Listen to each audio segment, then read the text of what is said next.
Yumir Marcial panalo knockout ang kalaban. Weljon Mindoro nadaya natalo tuloy. Ira Villegas pasok sa finals.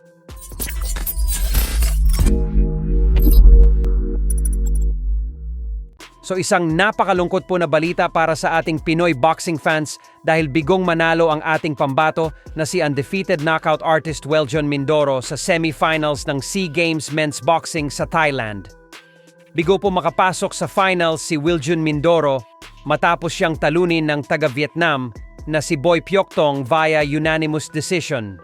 Nakakadismaya nga po ito dahil maliwanag naman na nakuha ni Mindoro ang first and third round habang sa Vietnamese fighter naman ang second round, pero sa bandang huli nga po ay ibinigay ng mga hurado ang panalo sa Vietnamese fighter.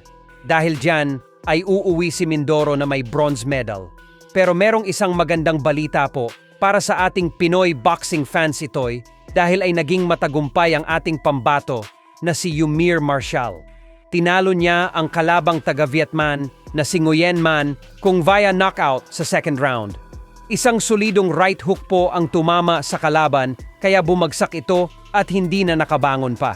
Dahil dyan, pasok na po sa finals si Yumir Marcial at lalaban na siya para sa gold medal. First round.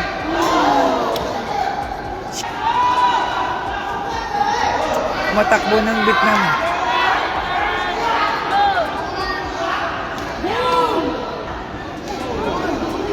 Oy, ano yan? Huwag mo yakapin yan. Oy! Uy, alam, Marisa. Saktan sa uppercut, Marcial. Oy!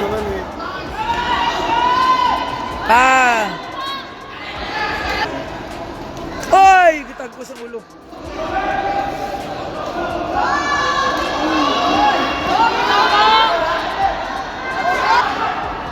Oy!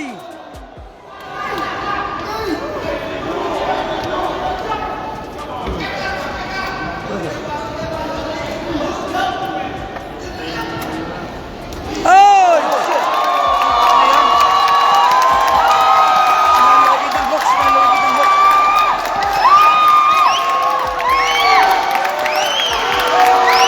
Yan na, gumante na. Oy! Bagsak! Presyo kayo talaga.